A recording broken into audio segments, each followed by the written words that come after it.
It's really important to note that it is not just hot flushes. Some women could just have a couple of hot flushes and think that they've gone through menopause, think that that was it, and then not recognise that the brain fog, the loss of confidence, the loss of joy in their life, the fact that they find everybody irritating, that they want to leave their jobs and probably their husbands as well, and not recognising that these are symptoms of menopause. Some women do come and they're not actually too troubled with their symptoms, but they just want to know if they need to be doing anything.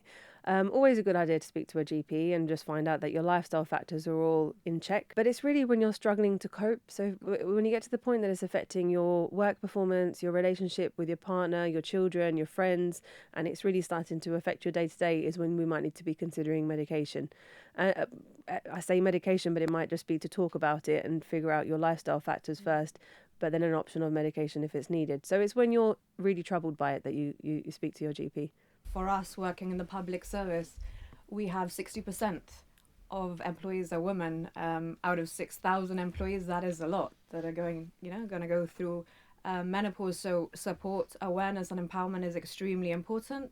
So we always say start with having really honest conversations with women, creating the right environment so that they can open up about what they're going through and not feel that I'm having a bad day, I should stay at home. No, I can come into work, I can be honest with my colleagues, they're going to help me out. And they're gonna get the time and the support that they do need to perform as they've always done in the past. Last year on the 18th of October, which was very fitting because it was Menopause Awareness Day, we launched our Menopause at the Workplace policy. Alongside that, we had a video which we did with Dr. Verdi, where she just explained some of the symptoms, some of the most common symptoms, following that, we've just been continuing with initiatives.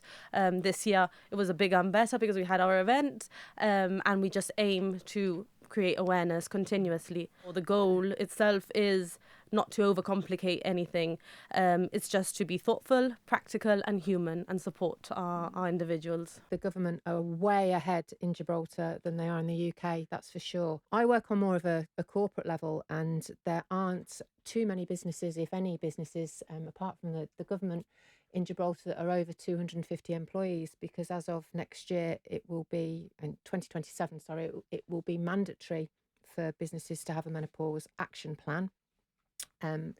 So it's really important that in the corporate world here in Gibraltar, it's not just a tick box exercise, but we also have to look at the employees. We can't expect employers to pull out all the stops if the employees themselves are not doing anything to help their symptoms. Older women are finding it difficult to have these conversations with a doctor. Imagine how they would feel, or any woman, how would they feel about having these conversations with a male manager. And I think that's why those conversations need to be encouraged and they need to continue occurring.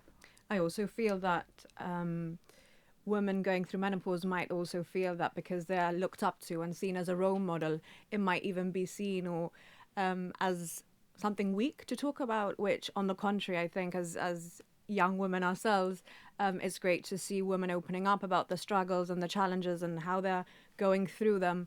But at the workplace, we can also find that if this is not spoken about, it could either be seen as underperformance, lack of interpersonal relationships, and so it has to be talked about so people understand that if someone's having a bad day because, one of the symptoms is affecting them, that we have an understanding of why it's happening and we can support that person better on the day.